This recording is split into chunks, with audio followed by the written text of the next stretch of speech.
परम पूज्य भगवान श्री गणेश की जय, माँ शारदे की जय, माँ पार्वती की जय, देवादिदेव महादेव की जय, कार्तिकेय स्वामी जी की जय, राधा रानी बिहारी जी की जय, माता सीता की, प्रभु श्री राम जी की, सकंदलाल जी की, भरत जी की, शत्रुघ्न की जय, भगवान लक्ष्मी नारायण की जय। अपने सदगुरु को प्रणाम है, अपने अपने माता पिता को प्रणाम है और सबके हृदय में विराजमान भगवान लक्ष्मी नारायण को प्रणाम।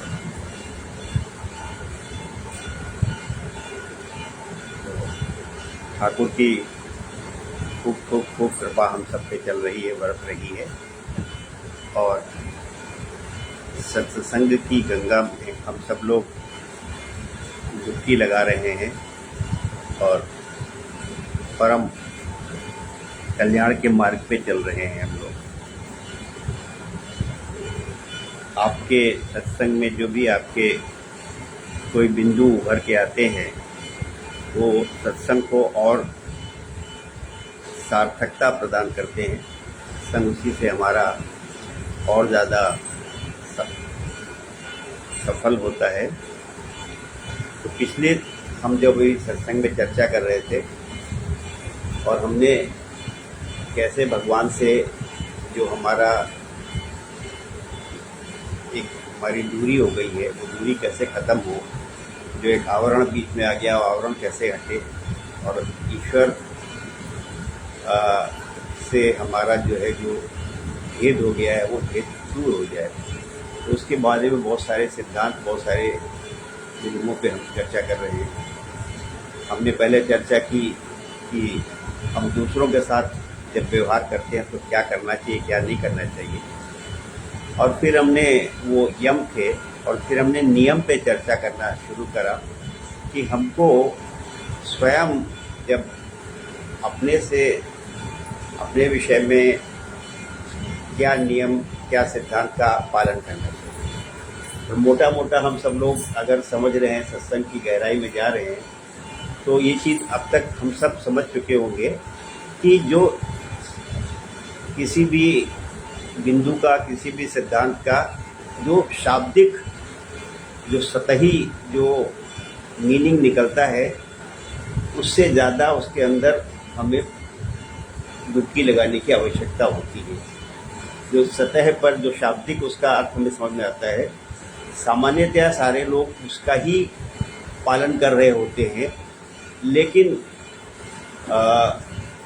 वस्तुतः है हमें उसके अंदर जाने की ज़रूरत है और वही से कल्याण शुरू होता है, वरना हम लोग सतह पे ही रह जाते हैं, ऊपर ही ऊपर फिर हम रह जाते हैं। तो हमने पिछली बार जब चर्चा की कि सोच क्या है तो खूब अच्छे से चर्चा की कि सोच का मतलब क्या है। केवल हमारे वस्त्र या और जो पूजा के सामान है वही पवित्र वो इतना काफ़ी नहीं है।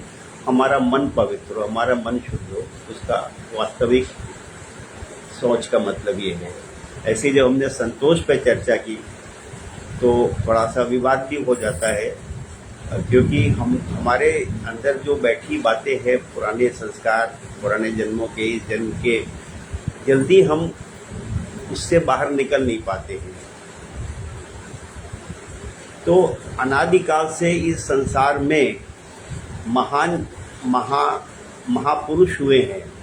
महापुरुषों ने बहुत बड़े बड़े कीर्तिमान स्थापित किए हैं, बहुत बड़े बड़े परोपकार के, सर्वजन हिताय के बहुत बड़े बड़े उन्होंने कार्य किए हैं। और वो भी इस धरा पर जब आए तो उनके जो शरीर जैसा हमारा वैसे ही शरीर उनका था। जितना समय दिन में 24 घंटे होते, 24 घंटे उनके पास भी थे, 24 घंटे हम सब के पास हैं। वही प्राणवायु वो ले रहे होते, वही प्राणवायु हम ले रहे होते। तो हम जब संतोष की बात करते करते यहाँ तक पहुँचे कि संतोष का जो हमने अर्थ लगा रखा है और हम ये सोचते हैं कि बस किसी तरह से जीवन निर्वाह कर लिया जाए, वही संतुष्टि है, वही संतोष है, वही ईश्वर को प्रिय है। तो आज जो इतने महापुरुष हमारे वर्तमान समय में हैं, जो प्राचीन समय में हुए, जिन्होंने इतना त्याग किया, इतनी तपस्या की, वो हमारे उस पैमाने से, उस नज़रिए से फिर उनका वो कष्ट उठाना, उनका वो त्याग करना, उनका वो तपस्या करना, इस संतोष के जो हमारा जो परिभाषा उसमें फिट नहीं होता है। तो ये संतुष्टि का आपको हमने समझने का प्रयास किया कि जरा सा अगर हम परिवर्तन कर देते हैं कि हम अपने कौन हैं, अगर उसको बहुत नैरो, बहुत संकीर्णता से देखते हैं तो फिर हमारी संतुष्टि का स्तर दूसरा होता है। और अगर हम समस्त सृष्टि को ही अपना मानते हैं, वसुधैव कुटुंबकम का भाव रखते हैं, तो फिर हमारे लिए बहुत कुछ ऐसा है जो कि हम कर सकते हैं, करना चाहिए। संतुष्टि के वो वाले नज़रिए से वो बिल्कुल अलग बात हो जाती है। लेकिन उसमें भी प्रश्न आता है कि प्रश्न उठा कि भाई भरत जी से और योगी जी से और मोदी जी से तुलना, या भरत जी का तुलना करना कि भरत जी तो हम क्या कर सकते हैं, हम और कहाँ भरत जी तो भगवान के अंशावतार थे, तो हम क्या हैं। ये बड़ा अजीब सा फिर एक प्रश्न आ गया कि हम दीनहीन हैं, हमारी बड़ी वो है, तो हम क्या हैं। ये वहाँ पे जाकर के हम रुक गए, अटक गए। अभी जो तीसरा नियम हम आज समझने जा रहे हैं कि सोच क्या है, संतोष क्या है, उसके बाद तीसरा नियम स्वाध्याय। तो स्वाध्याय का मतलब जो है, अगर उसको अंग्रेजी में सोचें आप, तो स्वाध्याय क्या है, सेल्फ स्टडी,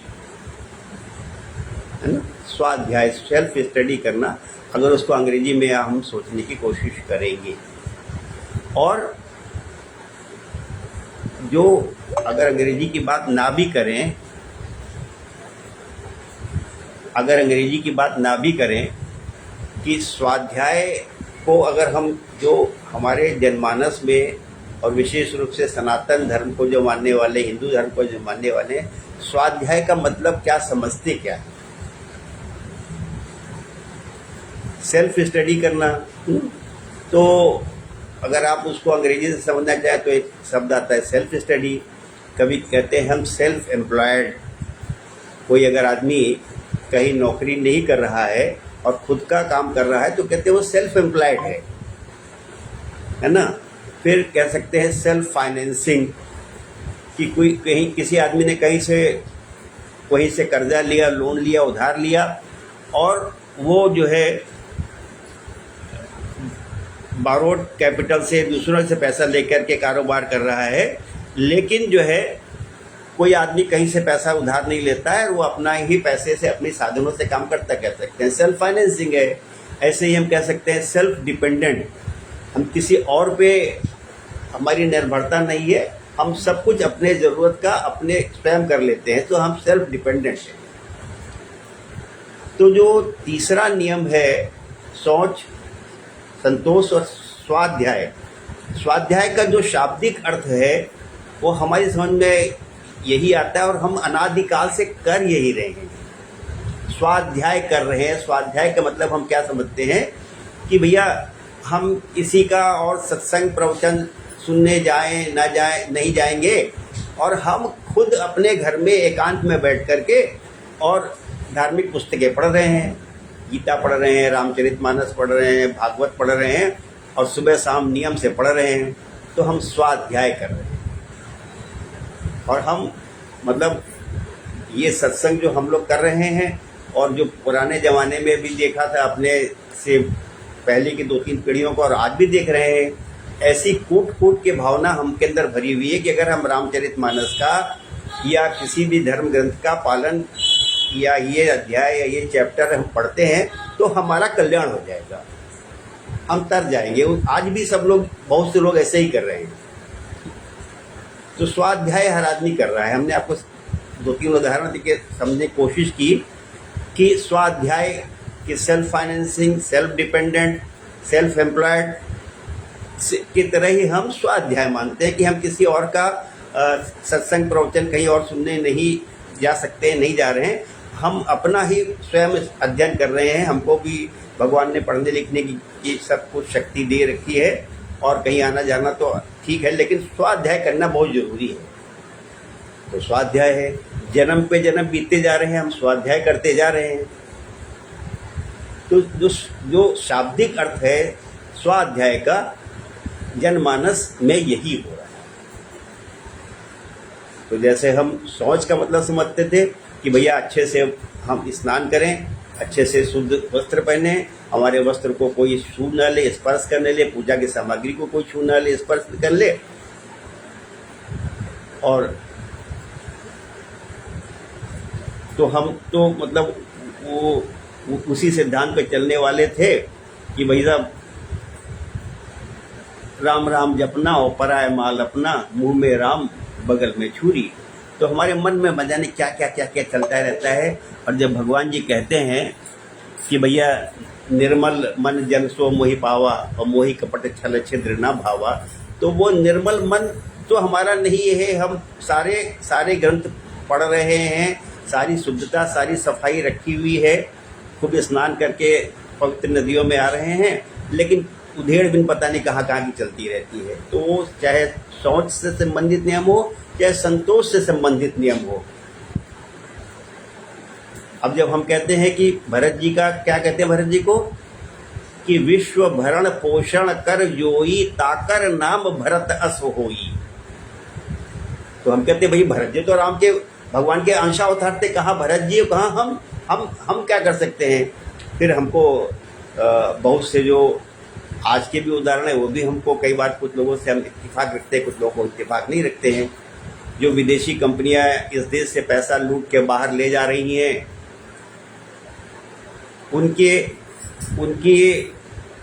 उनके अगेंस्ट में किसी ने स्वदेशी साम्राज्य खड़ा कर दिया, अनेकों लाखों लोगों को एम्प्लॉयमेंट दिया, लाखों लोगों का स्वास्थ्य सुधार दिया, उसमें हमको अच्छाई नज़र नहीं आ पाती है। जो लाइफ बॉय बनाने वाली कंपनी है, जो ये सब डच कंपनियां हैं और ये अमेरिका प्रॉक्टर एंड गैम्बल है, वो पैसा देश से ले जा रहे हैं, उसमें हमें बुराई नज़र नहीं आती है। लेकिन हमारा अपना अगर कोई बड़ा संगठन खड़ा कर दे तो हमको लगता है ये तो व्यापार कर रहे हैं। तो किसी न किसी एंगल से हमको ना फिर वो नाम लेने से थोड़ा ना योगी हमें समझ में आता है, ना मोदी जी समझ में आते हैं, ना हमें भारत जी समझ में आते हैं। हम अपने को कुछ अलग तरह का मानते हैं कि हम तो बहुत दीनहीन हैं। तो जो स्वाध्याय आज जो ये हमारे पास तीसरा नियम के अंतर्गत तीसरा है स्वाध्याय। ये स्वाध्याय है क्या? जो गीता भागवत घर में अकेले बैठ के पढ़ना, सुबह शाम नियम निर्धारित करके पढ़ना, यही स्वाध्याय है क्या? स्वाध्याय का सही अर्थ है अपने को जानना। सेल्फ स्टडी का मतलब अकेले बैठ के पढ़ना नहीं है। सेल्फ का जैसे होता है सेल्फ कॉन्फिडेंस, माने आत्मविश्वास,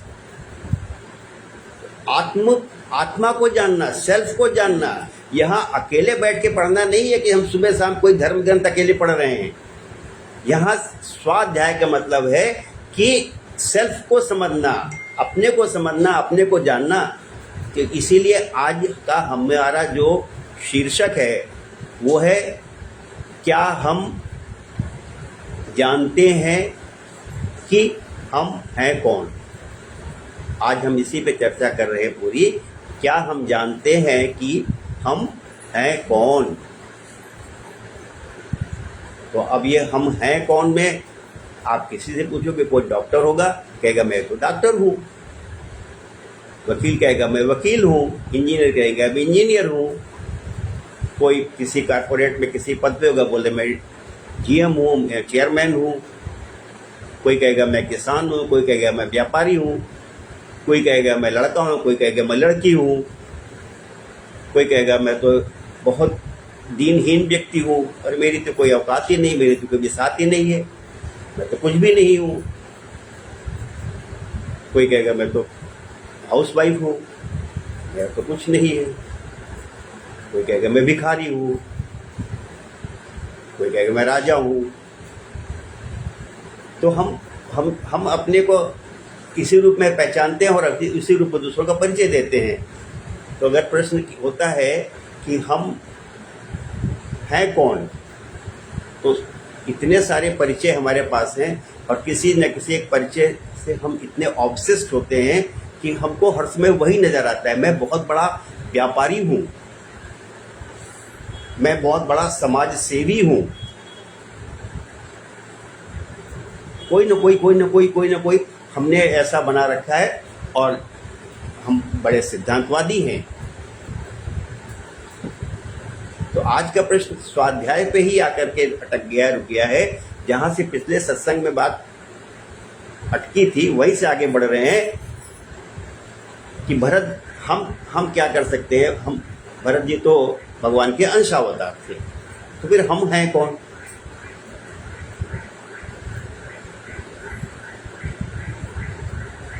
हम हैं कौन? हम तो बताया आपको कि इतने सारे परिचय हमारे पास हैं कि हम अक्सर यही वाले परिचय देते रहते हैं।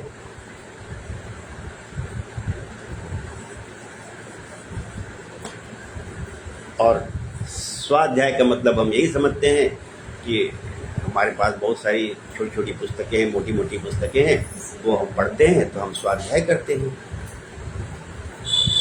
यही समझते ही।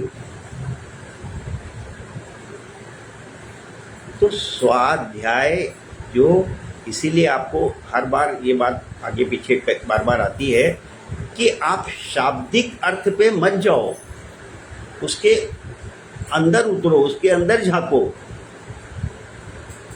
और हमारे इस जीवन में जो दुख है, जैसे एक पॉइंट भी पकड़ लो आप, एक साधे सब सदे, आप एक पॉइंट तो पकड़ लो। अगर आपने सत्य को पकड़ लिया होता, अगर आपने अहिंसा को पकड़ लिया, ब्रह्मचर्य को पकड़ लिया होता, आस्ते को पकड़ लिया होता, परिग्रह को पकड़ लिया होता, सोच को पकड़ते, संतोष को पकड़, एक पॉइंट पकड़ते तो बेड़ा पार हो जाएगा। अगर आज वैसे ही कह सकते हैं कि आपके हमारे दुख का एक बहुत बड़ा कारण है कि हमको पता ही नहीं कि हम हैं कौन। हमको पता ही नहीं कि हम हैं कौन। जन्म जन्मांतर बीत जाता है, हमको पता ही नहीं हम हैं कौन।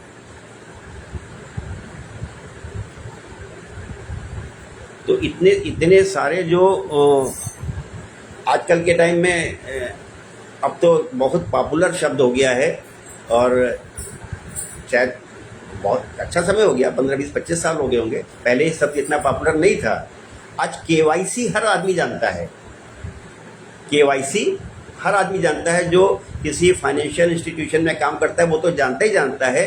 साधारण व्यक्ति भी जानता है। जब उसका अकाउंट उसका कहीं पर रुक जाता है, अकाउंट में ऑपरेशन उसको अलाउ नहीं किया जाता है, तो क्या या मोबाइल का है या किसी और का, तो बोलता था वो वहाँ से फोन आया था, वहाँ से बताया गया कि आपका केवाईसी पेंडिंग है,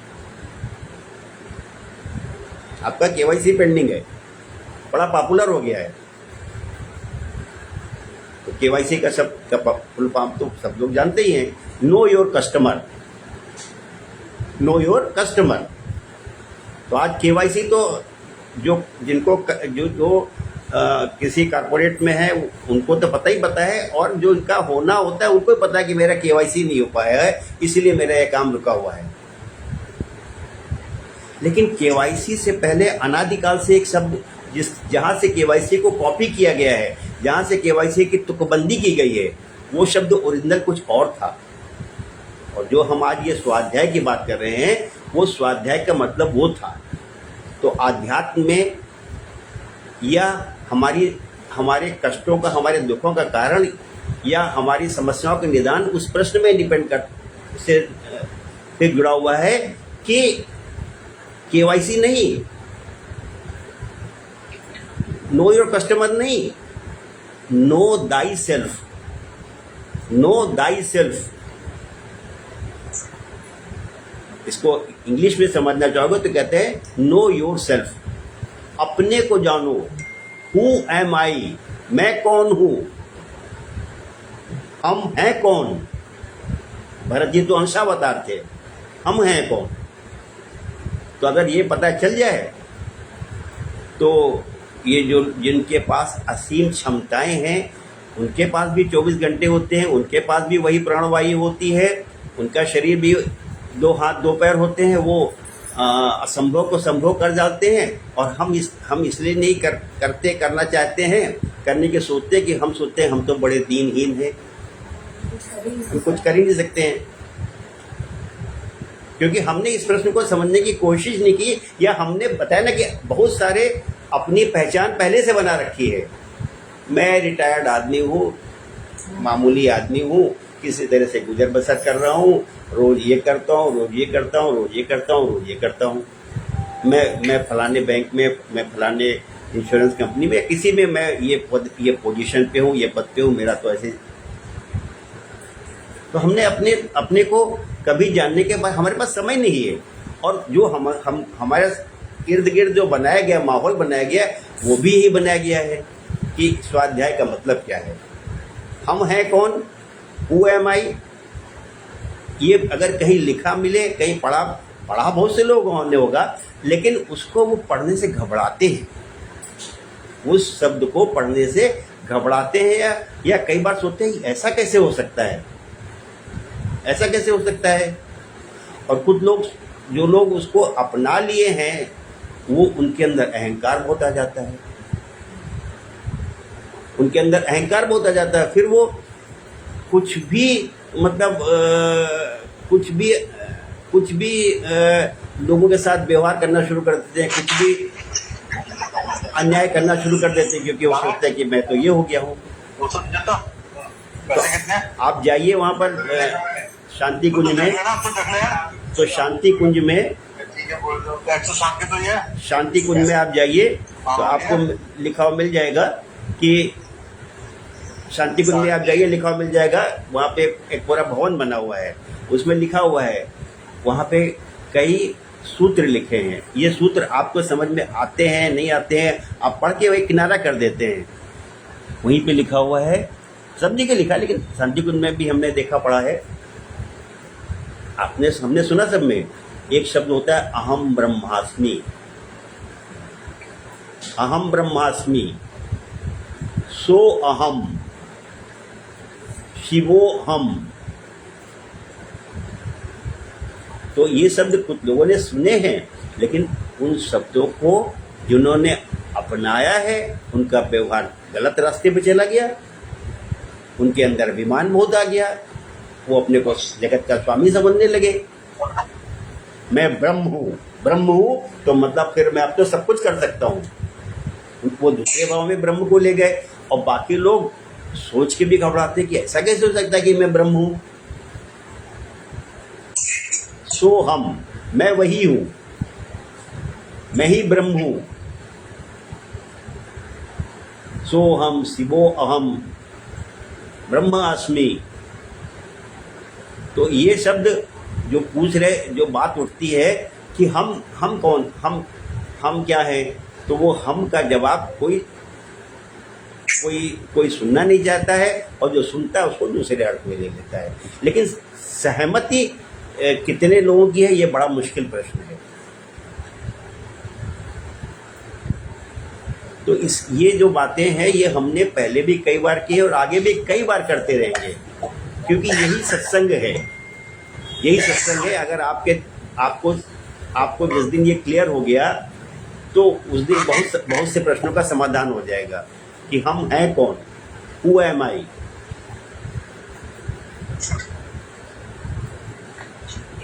पहले भी अब इसमें क्या होता है, हम अगर कभी हम ये सोचते हैं, मन में भाव आता है कि अगर हम ही ईश्वर हैं, हम ही ब्रह्म हैं, हम ही शिव हैं, तो इसका मतलब ये होना चाहिए कि फिर हमारे साथ सब अच्छा ही अच्छा होना चाहिए, हमारी हर जगह जय होनी चाहिए, हमारे साथ कोई गलत होना ही नहीं चाहिए।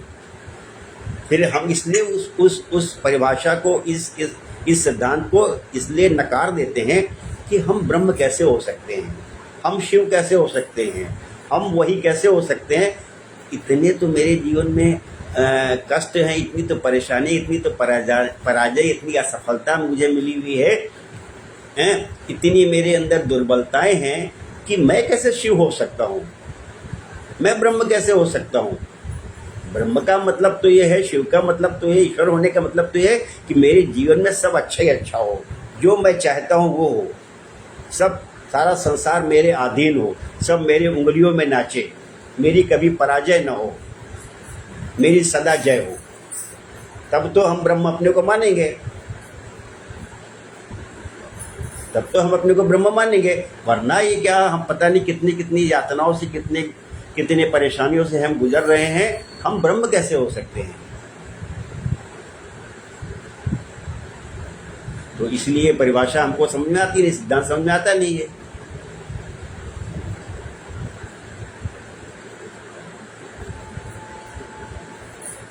हमने कई बार सुना है, आगे भी आज भी सुनेंगे, आगे भी सुनते रहेंगे। आपको कब आपके अंदर वो बात प्रवेश करेगी, है क्या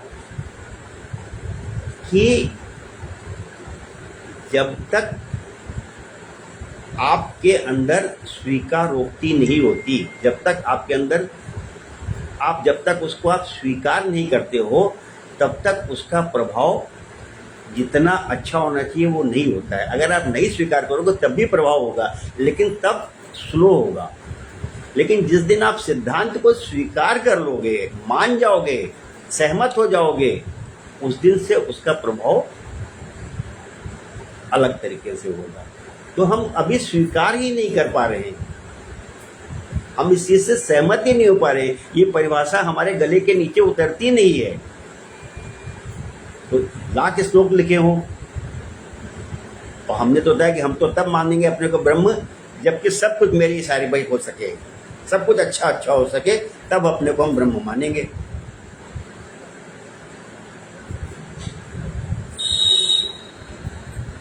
इसी को समझाने के लिए भगवान ने बहुत पहले भी कहा, आपको बताया भगवान ने क्या कहा है कि जब उन्होंने रचना की संसार की, ये चीज हम पहले बातचीत कई बार कर चुके हैं। जब संसार की रचना की तो ईश्वर ने ये इच्छा व्यक्त की कि एको अहम बहुश्याम, मैं एक हूं अनेक हो जाऊं,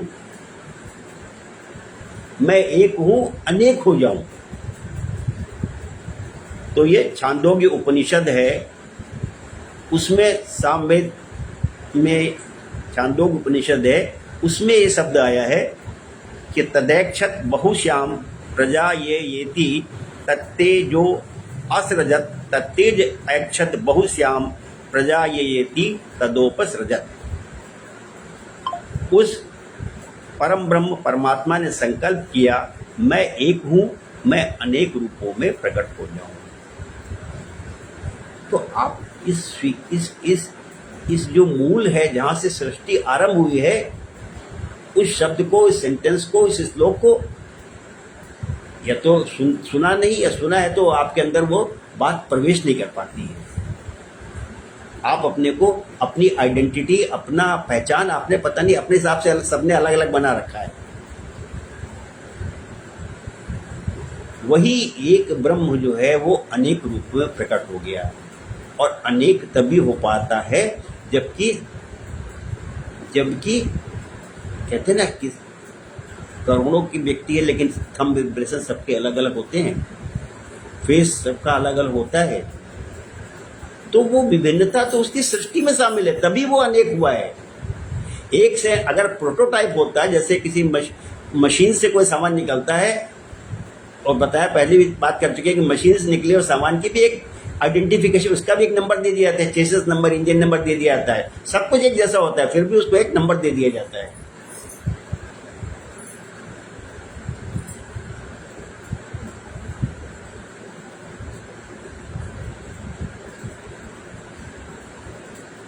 अभी थोड़ा हम गहराई में चल रहे हैं, थोड़ा डीप में जा रहे हैं, तो आप डीप को समझने की कोशिश कीजिए। यहाँ तक तो आप थोड़ा समझे हैं।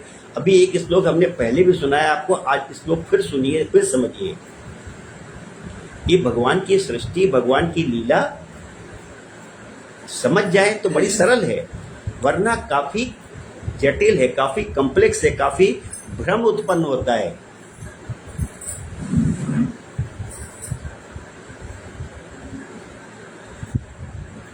तो क्या कहा गया इस श्लोक में? पूर्णम अदः पूर्णम इदम, पूर्णम है ना, पूर्णात् पूर्णम उदच्यते, पूर्णस्य पूर्णम आदाय पूर्णम एवावशिष्यते। पूर्णम अदः पूर्णम इदम,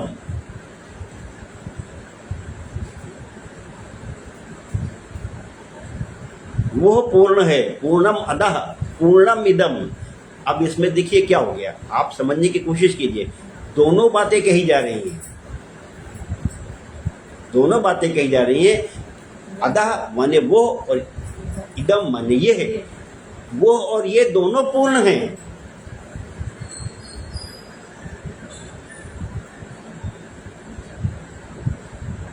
पूर्णम अदः पूर्णम इदम, पूर्णात् पूर्णम उदच्यते, और पूर्ण से ही पूर्ण निकलता है।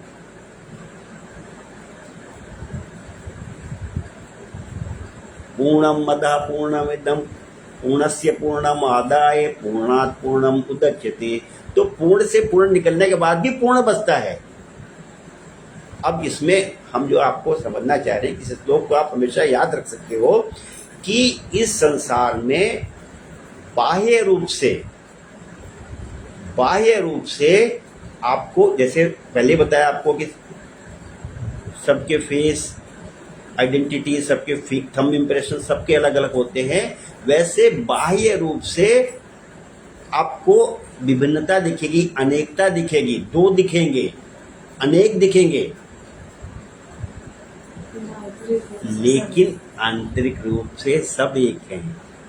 तो आप इसको समझने की यही ये श्लोक बता रहा है आपको, यही श्लोक बता रहा है। इस श्लोक का अगर हम समझ सकें तो बस बहुत बड़ी बात है कि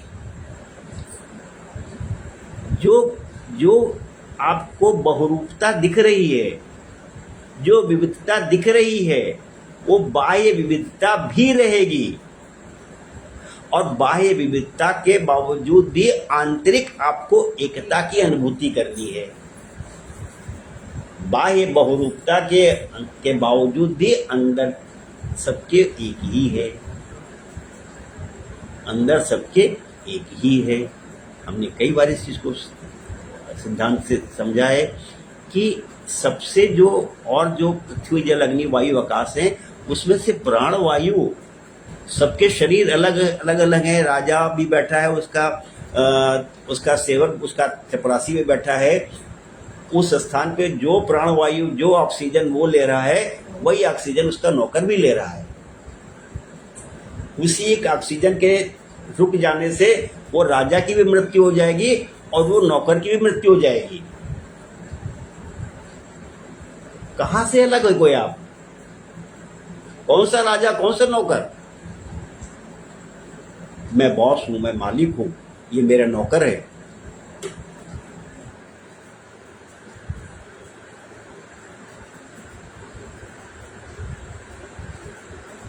अभी इसकी गहराई में और चलेंगे। अभी आपको आनंद आना चाहिए, आपको समझ में आना चाहिए। ये इतनी सुंदर चर्चा है कि आपको इसमें आनंद आना चाहिए, और कुछ चीजें आपको अप्रिय या अटपटी लग सकती हैं, लेकिन हमारा सत्संग में, हमारे भागवत जी में हर चीज को बहुत अच्छे से उसको व्याख्या की गई, बहुत अच्छे तरह से एक्सप्लेन किया गया है। हम क्या करते हैं, आपको पहले भी कहा कि हम या तो इस तरफ हो जाते हैं या उस तरफ हो जाते हैं।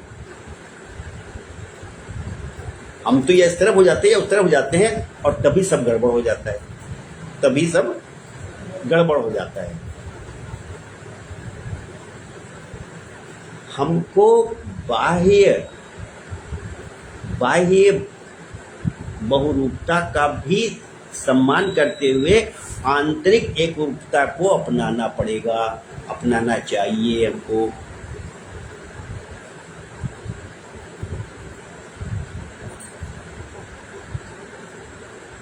अब ये प्रश्न जो है मतलब एक बार किसी हमारे भैया ने कहा था, और शायद मेरे अंदर भी प्रश्न उठता था, लेकिन जवाब उसका भागवत जी में है। कहा गया था कि हम देह भाव से कैसे छूटे, हम देह भाव से कैसे छूटे, और यही बहुत से लोग सिखाते भी हैं आपको। भागवत जी कहती है, ज्ञान कहता है, सिद्धांत कहता है, आपको देह भाव से कभी नहीं छूटना है। आपको बस करना क्या है, आपको देह भाव का भी ध्यान रखना है और आंतरिक भाव का भी ध्यान रखना है। दोनों को साथ में लेके चलना है, दोनों को साथ में लेके चलना है। ये सत्संग हम लोगों का बड़ा ईश्वर की कृपा से बड़ा अच्छे लेवल पे है। तो अभी देखो गीता में आपको जो दूसरा अध्याय है उसका 22वां 23वां श्लोक में दोनों बातें साथ में कही गई हैं। एक ही श्लोक कह देते समझ में जाता है, एक ही श्लोक कह देते समझ में आ जाता है। एक तो उन्होंने कहा इस श्लोक में 22वें श्लोक में कि जैसे वस्त्र जो है बदले जाते हैं वैसे ही आत्मा वस्त्र बदलती रहती है। कि वासांसी जीर्णानि यथा विहाय नवानि ग्रहणाति नरोपराणि तथा शरीराणि विहाय जीर्णानि अन्यानि संयाति नवानि देहि। ये दोनों सत्य को साथ में लेके चलना पड़ेगा आपको, दोनों सत्य को साथ में लेकर चलना पड़ेगा। आपके ईश्वर होने का मतलब ये नहीं है कि आपका शरीर अजर अमर हो गया। हम कहते हैं हम ब्रह्म नहीं हैं, कि ब्रह्म होते तो फिर तो हम जो चाहते वही होता।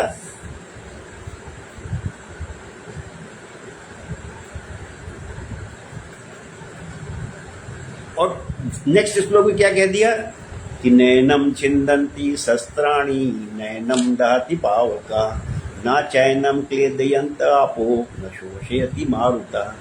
फिर ये कहते हैं आत्मा अजर अमर है, इसको ना शस्त्र काट सकता है, ना आग जला सकती है, न जल जला सकता है, न वायु सुखा सकती है। आपको इसकी सुंदरता, इसकी ब्यूटी ध्यान में रखनी है। आपको दोनों सिद्धांत साथ में लेके चलने हैं। हम या तो ये पकड़ते हैं या वो पकड़ते हैं, या तो हम सोचते हैं कि हमारा शरीर ऐसा हो जाए कि बस इसमें कोई दुर्बलता ना आए, इसमें कोई दुर्बलता ना आए, ये चलता रहे ऐसे ही।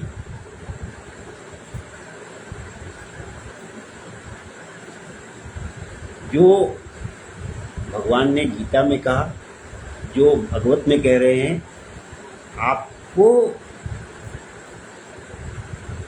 जो बाह्य अंतर की सत्यता को भी स्वीकार करना है और उस बाह्यांतर में, उस बहुरूपता में भी एकता को भी स्वीकार करना है।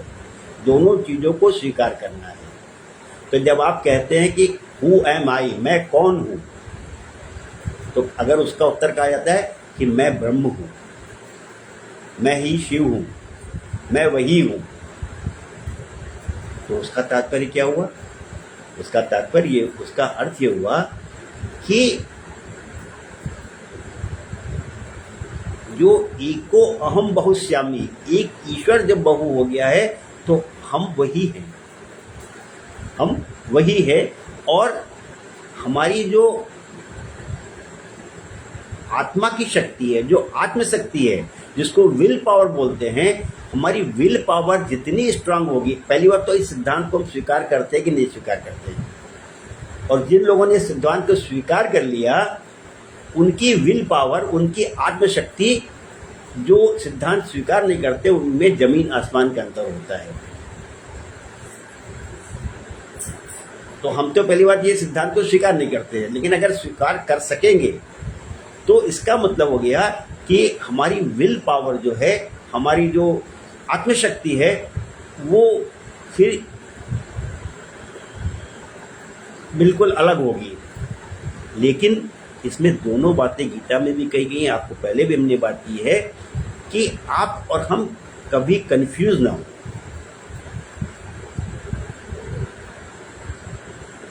ये गीता, भागवत, रामचरितमानस, जितने धर्म ग्रंथ हैं, सभी में हमको सिखाया समझाया जाता है। गीता में भी हमने आपको पहले भी सिखाया है कि भगवान गीता में कहते हैं कि जो ये योग हमारा, अगर हमारा योग पूरी तरह से सफल नहीं हो रहा है, अगर हम पूरी तरह से उसमें एकाग्रचित्त नहीं हो पा रहे हैं, तो कहीं हमारे सारे प्रयास सारे प्रयत्न बेकार ना जाएं। तो कहा उन्होंने कि नहीं, आपके जितने प्रयास जहाँ तक होंगे वहाँ तक का फल आपको मिलेगा, और ये नहीं कि अगले जन्म तक में भी मिलेगा। तो इस सिद्धांत को हम जितना स्वीकार कर पाते हैं उतने ही हम, जो ये सत्य है कि हम ही ब्रह्म हैं, उतनी ही उसकी सार्थकता बढ़ती जाती है, उतना ही आपका जो हमने पहले भी कई बार इस लोग डिस्कस किया है कि सोई जाने वो जो देई वो जनाई, जाने तुम्हें तुम्हें हो जाए। जितना हम उसको जानने, जितना हम इस चीज़ को समझ पाएंगे कि हु एम आई, मैं कौन हूँ, उतना ही आपका जो परफॉर्मेंस है, आपका जो निष्पादन है, आपका जो कर्म है, उसमें निखार आता जाएगा। लेकिन हम जितना कर सकते हैं, जितना समझा है, अगर हम पूर्णता से नहीं भी कर पाते हैं, जितना कर पाते हैं उसका भी पूरा महत्व है। जो नहीं समझ रहे हैं, नहीं स्वीकार कर रहे हैं, उसकी तुलना में जो कर रहे हैं, उनका जीवन अगर आप झाँकोगे तो उनके जीवन में जो उन्होंने त्याग बलिदान किया है और जो इस सिद्धांत को नहीं मानते हैं, उनके जीवन में बहुत बड़ा फर्क है। वो सिर्फ अपने तक सीमित होकर रह गए हैं, अपने से अपने परिवार तक और अपने मोक्ष तक, अपने कल्याण तक सीमित होकर रह गए हैं। और जिन्होंने सिद्धांत को स्वीकार कर लिया है, तो वो भरत बन जाते हैं, वो योगी बन जाते हैं, वो मोदी बन जाते हैं, और उनके लिए फिर वही हो जाता है कि ये पूरी सृष्टि ही मेरा परिवार है, वसुधैव कुटुंबकम।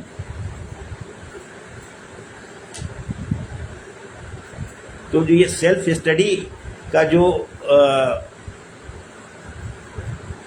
स्वाध्याय का जो मतलब है, इसको अगर हम समझना चाहें तो ये सत्यता को स्वीकार करना पड़ेगा कि बाह्य में बहुरूपता भी होगी और बाह्य बहिरूपता का पूरा सम्मान भी करना है। एक मैंने शायद पिछले अध्याय में नहीं आपको पढ़ा था, सुनाया था, क्योंकि थोड़ा सा सुनाने पढ़ने में अजीब, थोड़ा सा हमें लगता है कि इसमें क्या लिखा है, लेकिन इसकी गहराई में आप इसका समझो कि इसमें भाव क्या छिपा है। जो लोग कहते हैं, हमने पहले भी उदाहरण दिया था आपको कि आत्मीय रूप से हम सब एक हैं, लेकिन बाह्य रूप से हम सबके अलग अलग फर्ज हैं, अलग अलग दायित्व हैं, अलग अलग भूमिका है, और उसका सम्मान करना है, उसमें मिक्सअप नहीं करना है। हमने आपसे कहा था कि भैया सारे, ना कोई स्त्री है ना कोई पुरुष है, सब में वही आत्मा है, हम सब आत्मा है, लेकिन किसी लेडीज रिजर्व कंपार्टमेंट में कोई पुरुष नहीं घुस जाएगा कि सब एक हैं। इससे भी ज़्यादा मतलब ओपन तरीके से जो श्लोक इसमें लिखा है वो आपको हमको सुनना चाहिए, और इसलिए सुनना चाहिए कि आज संसार में जाने कितने ऐसे केसेस आ रहे हैं जहाँ पर लोगों रिश्तों की मर्यादाएं कहीं तार हो रही हैं। जो कहते हैं ना कि देह भाव हमारा छूटना चाहिए, देह भाव छोड़ने की कोई ज़रूरत नहीं है। आप देह भाव भी रख के चलो और आत्म भाव भी रख के चलो। हमको सबकी आत्मिक एकता का सम्मान करना है, किसी के आत्म सम्मान को कष्ट नहीं पहुंचानी है। लेकिन हम पुरुष है तो पुरुष रहेंगे, कोई मेल है तो मेल रहेगा, कोई फीमेल है तो फीमेल रहेगा। हम बुढ़े हैं तो बुढ़े का भी ख्याल रखना पड़ेगा, और हम बालक हैं तो बालक की स्थिति बालक की अलग रहेगी। क्या लिखा गया इस श्लोक में, क्या कहते हैं स्त्रियां आग के समान हैं और पुरुष घी के घड़े के समान। एकांत में तो अपनी कन्या के साथ भी न रहना चाहिए,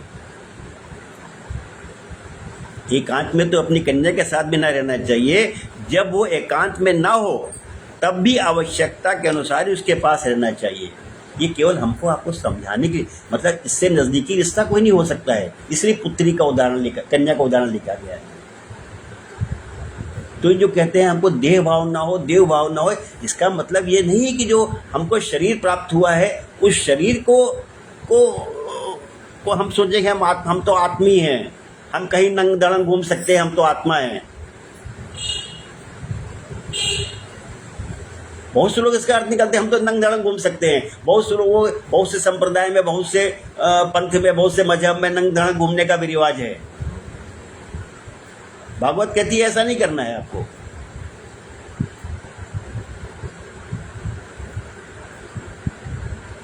आपको अनेकता में एकता आत्मिक रूप से देखनी है, बाह्य रूप से नहीं देखनी है। तो आपको बाह्य बहुरूपता का भी स्वीकार करना है और आंतरिक एकता को भी मान के चलना है। तो जब आप कहते हैं, जब हम ये प्रश्न करते हैं कि हु एम आई, मैं कौन हूँ, तो फिर बात वही आती है कि ये जो चेतना है, जो ऊर्जा है, जब हमने एक उदाहरण लिया था कि जितनी थालियों में, जितनी नदियों में जितने लोग सूर्य को देख रहे हैं, वो सूर्य सबको अलग अलग दिख रहा है, सारी थालियों में चंद्रमा अलग अलग दिख रहा है, लेकिन है तो वो एक ही चंद्रमा, है तो वो एक ही चंद्रमा। तो हम सब ईश्वर की ही ईश्वर ने जो अनेकता धारण की है, हम उस ईश्वर की प्रतिबिंब हैं, हम उस ईश्वर की छाया हैं, हम उस ईश्वर के अंश हैं। और वो क्या है, ये जो हमारा शरीर है, हमारा जो भौतिक शरीर है, ये जो हमारी थाली है, हमारा नदी का जल है, ये सब अलग अलग है, लेकिन जो उसके अंदर चेतना है, और हम क्या है, हम चेतना है, हम आत्मा है।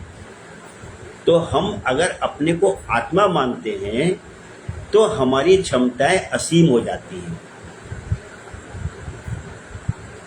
फिर ये 140 करोड़ हमारा परिवार किसी के लिए हो जाता है, किसी के लिए पूरा खानदान उसका हो जाता है, किसी के लिए पूरा मोहल्ला उसका हो जाता है, किसी के लिए पूरा प्रदेश उसका हो जाता है। तो जितना जितना हम इस सिद्धांत को समझते हैं कि हम हैं कौन, हम वो चेतना हैं, हम वो अविनाशी हैं, हम उस अविनाशी का अंश हैं, हम उस अविनाशी का प्रतिबिंब है, और वो अविनाशी है, माने नैनम छिन्नन्ति शस्त्राणि नैनम दाति पावका न चैनम क्लेदयन्त आपो न शोषयति मारुता। तो हमारे सनातन में तो पुनर्जन्म का सिद्धांत है। हमारी चेतना जो है, हमारी आत्मा जो है, वो निरंतर उन्नति के पथ पर रहती है। आज इस संसार में हमने जहाँ तक उन्नति की, प्रगति की, तरक्की की, जहाँ तक हमने ऊंचाई प्राप्त की, अगले जन्म में हमारी ऊंचाई, हमारा पथ उसके आगे से शुरू होता है।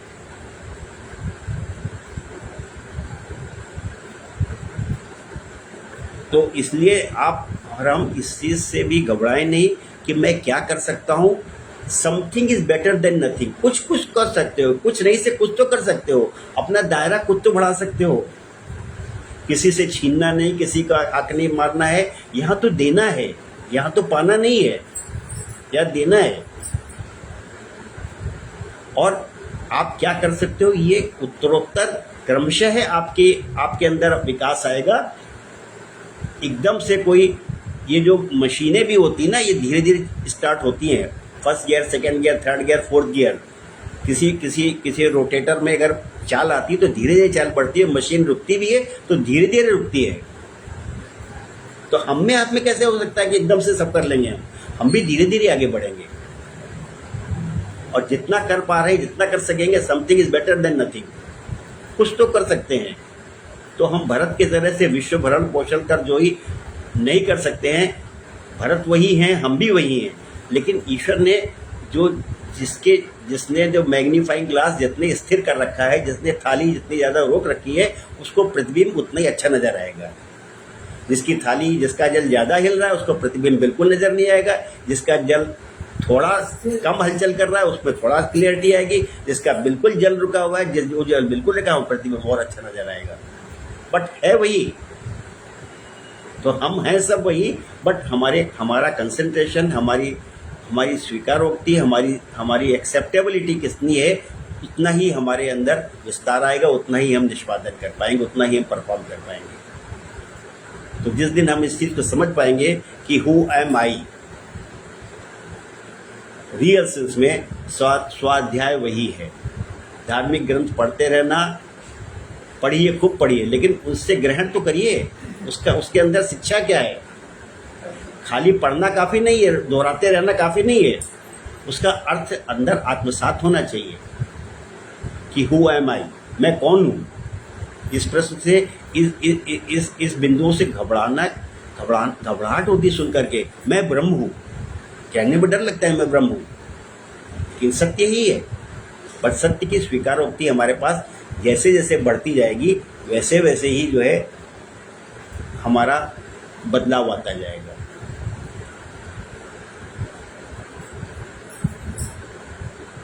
तो ये सत्य की स्वीकारोक्ति हम कर सके, आगे बढ़ सके, यही सत्संग है, यही।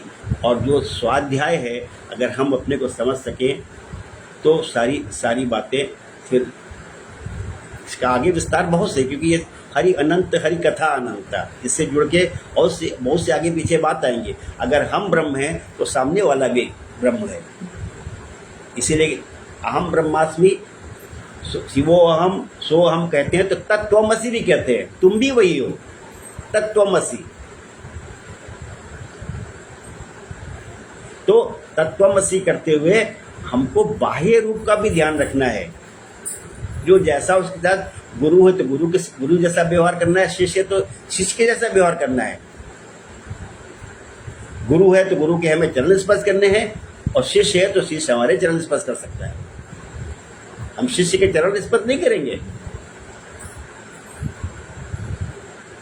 भगवान राम भी गए तो गुरुकुल गए, भगवान कृष्ण भी गुरुकुल गए। और इसमें एक बात और भी आपको समझनी चाहिए कि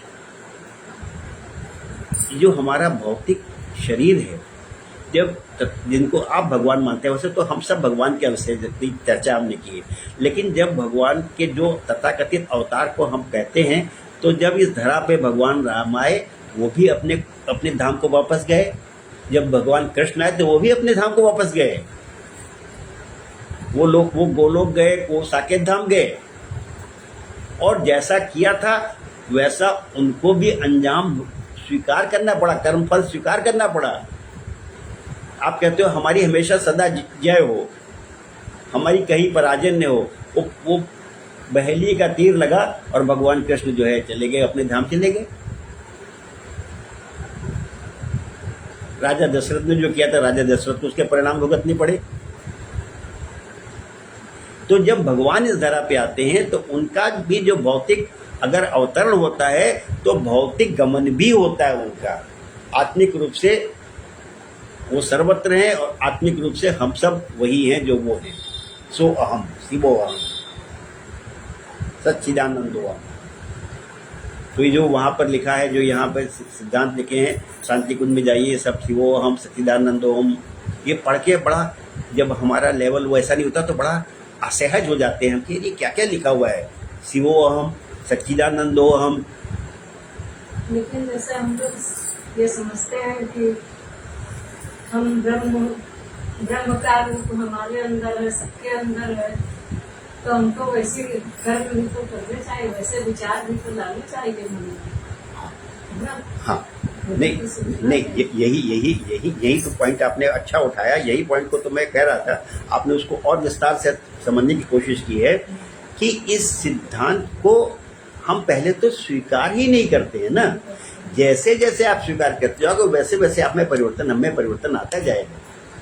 आज आप बहुत जो अच्छे लोगों को देख रहे हो, वो वही कारण है। आज तथाकथित रूप से मान लो कुछ थोड़ा अलग करने का प्रयास है, तो इसी कारण है कि इस सिद्धांत को हम स्वीकार कर पा रहे हैं।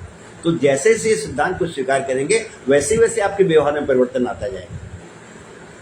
आया है और आगे आएगा। आपका प्रश्न बिल्कुल सही है, और इस प्रश्न को मैं पहले हमने कवर करने की कोशिश भी की है कि जो आपको अलग अलग लोगों के व्यवहार में अलग अलग दिख रहा है, वो इसी कारण कि जिसने जितना ज़्यादा इस सिद्धांत को समझ लिया, स्वीकार कर लिया है, उनका व्यवहार उतना ही अलग हो गया है, उनका आचरण वैसे ही हो गया है। तो आपका कहना सही है, आप पहले भी हम चर्चा भी कर चुके हैं, और इसको और अच्छे से समझना भी बहुत अच्छी बात है। तो जय श्री कृष्ण, जय श्री कृष्ण, जय श्री कृष्ण। सत्संग काफ़ी गहराई वाला होता है, लेकिन लगता है कि सबका लेवल भगवान की कृपा से बहुत अच्छा है, और आप चीज़ों को समझ रहे हैं। ये जो बाह्य विविधता है और विविधता के अंतर्गत जो एकरूपता है, ये दोनों का सम्मान हमें करते हुए आगे बढ़ना है।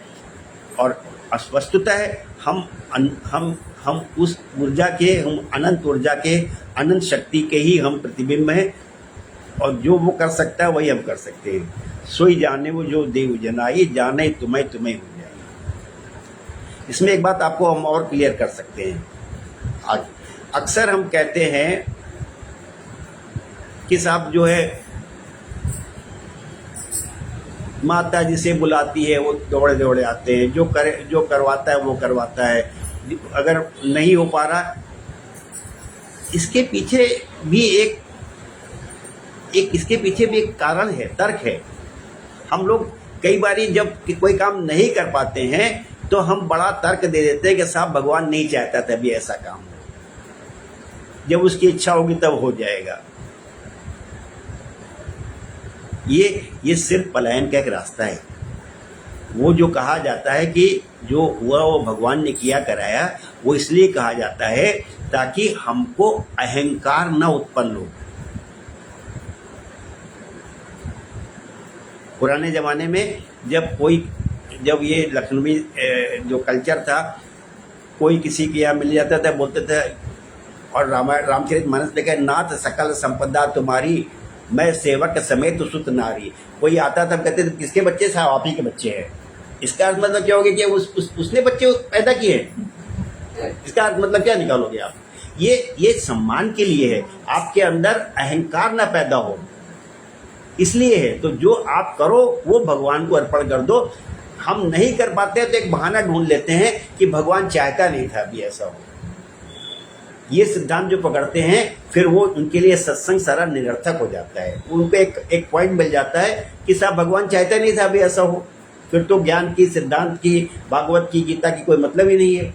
वो इसलिए है सिद्धांत ताकि हमारे अंदर अहंकार ना हो। ईश्वर की असीम अनुकंपा से ये कार्य संपन्न होना सुनिश्चित हुआ है। हमारा अंदर अहंकार न जगे।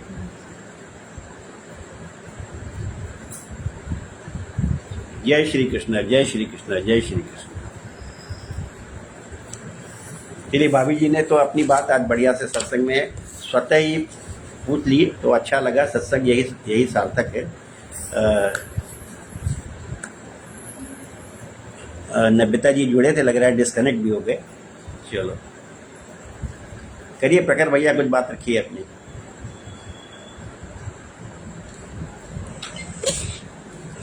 सबको प्रणाम, राधे राधे। राधे राधे राधे राधे। बहुत अच्छे आप टॉपिक्स पे डिस्कस कर रहे हैं, और आपके जैसे जो आपने हम लोगों को एक्सप्लेन किया, अपने को स्टडी करने वाला और अपने को समझने वाला कि हमारा जो कोड है वो क्या है, और कैसे अगर हम समझते हैं कि, और उसको अगर हम एक्सेप्ट कर पाते हैं कि हाँ हम ब्रह्म के ही रूप है, तो उसमें हम उस पर विश्वास करना है, और फिर उस पर विश्वास करके अपने कर्म उसी तरीके से करने हैं। और ये भी बात आपने अच्छी बताई कि अगर हम ब्रह्म हैं तो जो हमारे साथ है, हमारे सामने है, वो भी ब्रह्म का ही स्वरूप है। तो हमें फिर उसी तरीके से, उसी भाव से समाज में बिहेव भी करना चाहिए।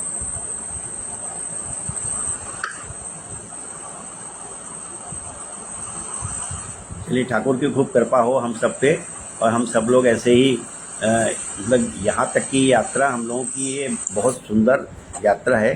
क्योंकि इसका बहुत अधिक मीनिंग है, बहुत अधिक मतलब है, बहुत अधिक इम्पोर्टेंस है। तो हम लोग यहाँ तक चल के आए हैं तो ठाकुर की बड़ी कृपा हम सबके ऊपर है। ऐसे ही हम लोग और अपना कल्याण करते रहें और हम सत्य के नज़दीक जाते जाएं। ठाकुर की ऐसी कृपा हम सब पे बनी रहे। बताइए अनिल भैया जी, बताइए अपनी बात रखिए कुछ।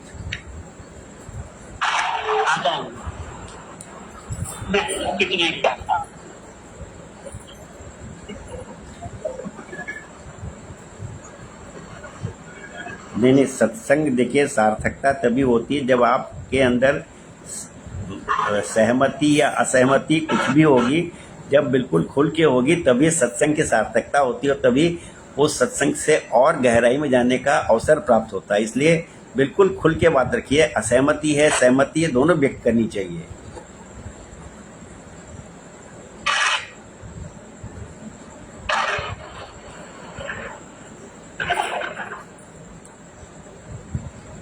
आवाज आ नहीं रही भैया?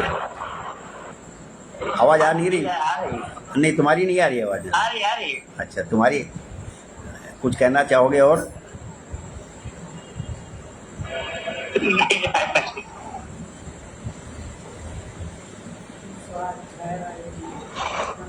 बताइए बुपल भैया जी, बताइए।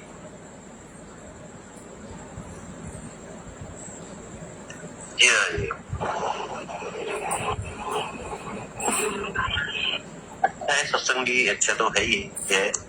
और जैसे आपने बताया स्वाध्याय, स्वाध्याय का मतलब अपने आप को जानना, अपने आप को पहचानना।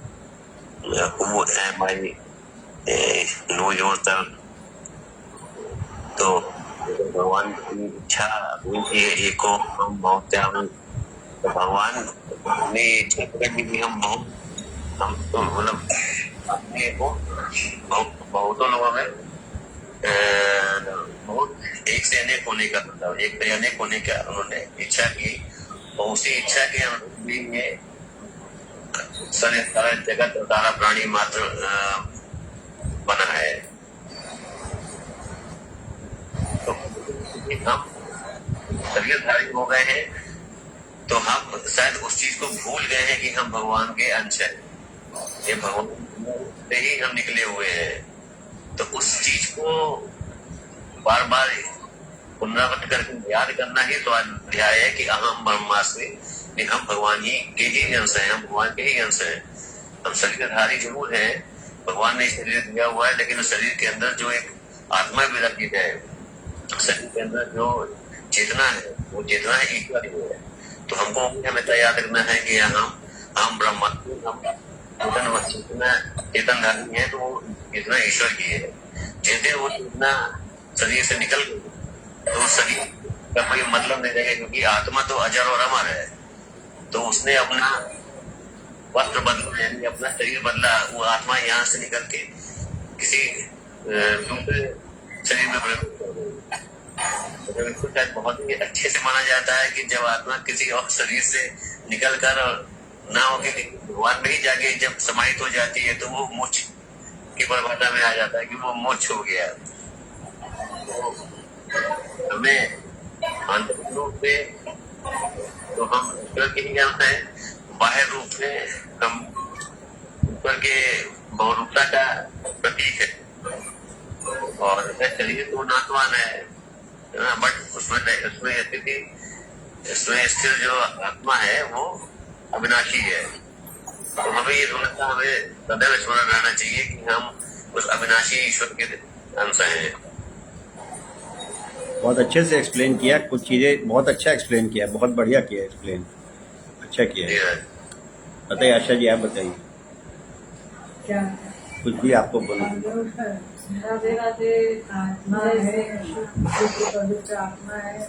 जैसे जैसे विचार करो उसी तरह वो आत्मा करती है। अच्छे विचारों से करो तो अच्छी आत्मा शुद्ध होती, पवित्र होती, और बुरे विचार रखो तो आत्मा पे भी वही बुरा असर होता है। इसलिए अच्छी सोच रखो, अच्छे विचार रखो, अच्छा आत्मा को अच्छा बनाओ। यही मन शांति। जय श्री कृष्ण, जय श्री कृष्ण। सभी को अंदर प्रवेश तो कर ही रहा है। अभिव्यक्ति कई बार अगर ना भी हो पाए तो इससे कोई फर्क नहीं पड़ता है। अंदर तो सत्संग सबके प्रवेश अच्छे से कर ही रहा है। सर जी करिए कुछ अपनी बात से, आप आज की बात को पूरा कीजिए।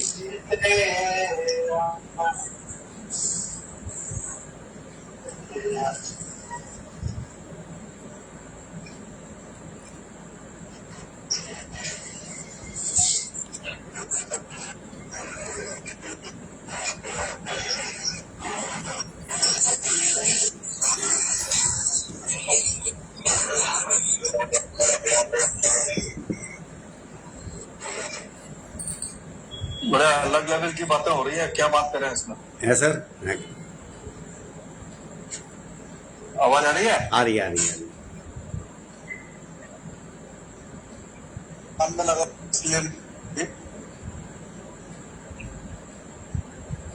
अब भाई, आपका लेवल और आपके परिवार का लेवल बहुत ऊंचा है, हम तो उसको कहीं फिट नहीं होते हैं। अरे नहीं, ऐसा नहीं है सर।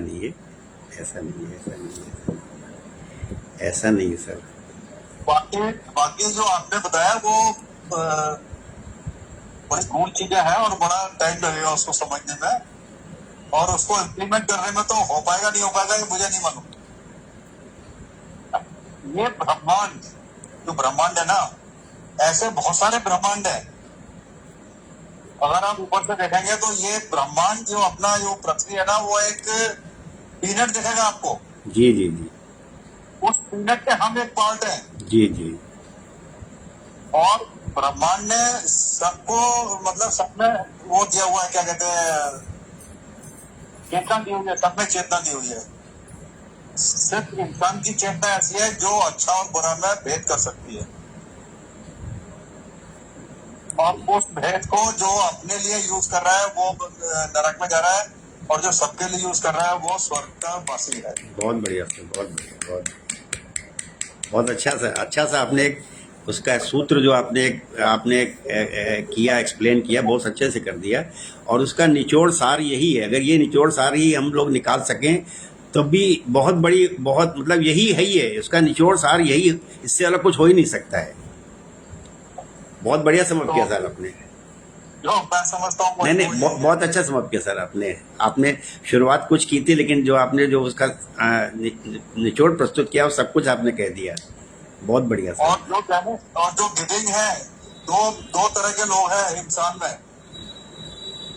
एक रिसीविंग है, एक गिविंग है। जी। जो गिविंग है उसका लेवल बहुत ऊपर है, और जो रिसीविंग है उसका लेवल बहुत नीचे है। जी। और वो हर रोज नीचे गिरता है, लेकिन वो लगता है कि वो ऊपर उठ रहा है। जी। और जो गिविंग है वो हमेशा ऊपर उठता है, वो समझता है कि मैं ठीक है भाई, मैं एक्सप्लोर करा रहा है ये सब। सही है। जैसा कि आपने अपना प्रोजेक्ट के ऊपर जो चर्चा की थी कल, जी। तो बड़ा प्रोजेक्ट है और बड़ा वो है, आप बड़े एक्साइटेड भी हैं, बड़े उसके लिए वो पैशन भी है, लेकिन आप उसे नॉर्मल में लेके जाइए, बहुत ही अच्छा होगा। बहुत बढ़िया, चलिए सर, बहुत अच्छा लगा। धन्यवाद। प्रणाम। अनिल भैया जी करिए, आपका धर्म का जयघोष करिए। आज का हमारा भगवान का सत्संग का यही विराम हम लोग लें। अनिल भैया जी डिस्कनेक्ट हो गए लग रहा है क्या? गोकुल भैया जी आप करिए फिर।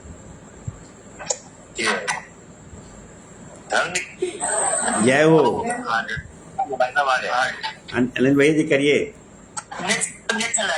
हैं? अच्छा, चलिए धर्म का जयघोष कीजिए, आप अपना दायित्व पूरा कीजिए। राधे। जय हो। नाश हो। सद्भावना हो। कल्याण हो।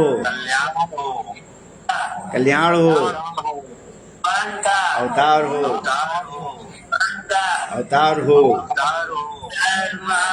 हर हर महादेव। बाबा मम्मी को प्रणाम, अंकल को प्रणाम। राधे।